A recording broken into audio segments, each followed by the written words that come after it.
This week's theme that I've been discussing both in my Facebook private group Wellness Toolbox as well as in my social media posts is all about the fear of success.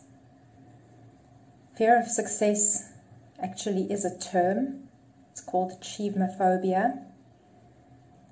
And if this is something that has actually been described as a phobia, then perhaps it's something that we need to unpack a little bit more and understand the anatomy of it.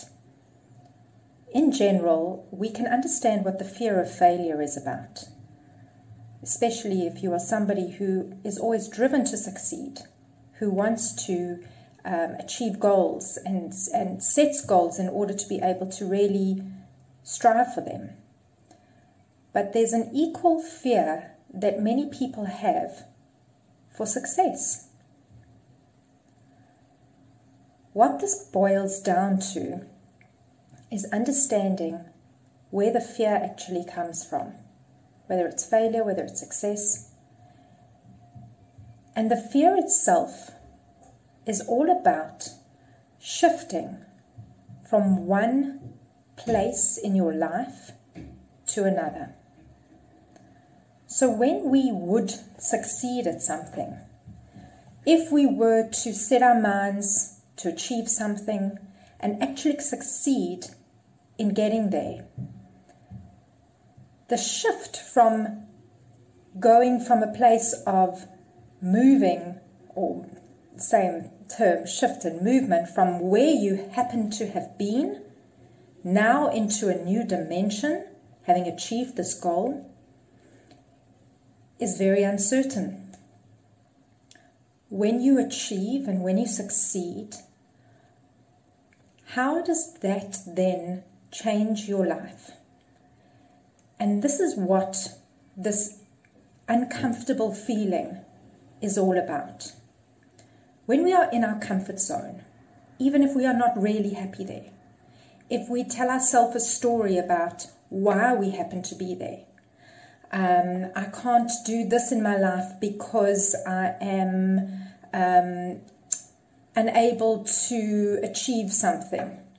I can't do this in my life because I don't have enough financial means to be able to do it. I can't do this in my life because my weight is holding me back, my health is holding me back. But if we were to stretch ourselves out of that comfort zone and let go of those stories that we're telling ourselves and actually allow the success to happen by putting certain measures in place to enable us to achieve that, and we get there, then what happens to those stories that we've always relied on and felt so comfortable about? Now I can't blame my, for example, lack of being able to be happy on the fact that I don't have money anymore. Maybe I'm earning a really good salary now. Maybe I've started a company that I was fearful of starting because of the success that would mean.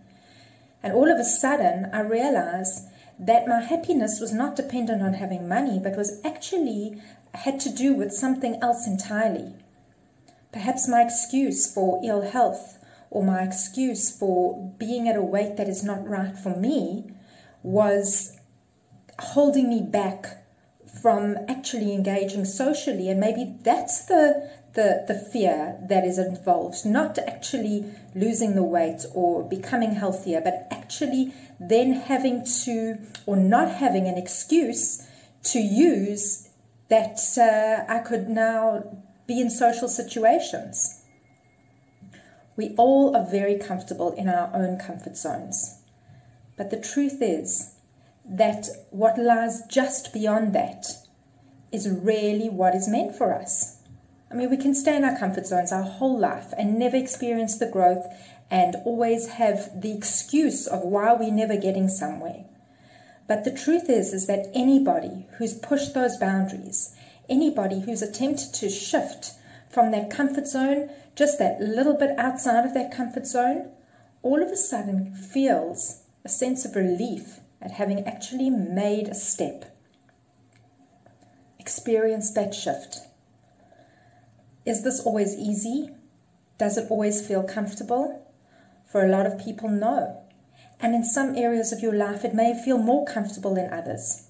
However, what I'm trying to challenge for you today is that there is the possibility of being able to make small steps towards a long-term goal, small steps towards achieving success, without this internal self-sabotage that sometimes tends to happen because of the fear that we have of who we are going to be when we get there, of not feeling comfortable, of really having stretched ourselves outside of where we feel the most like ourselves.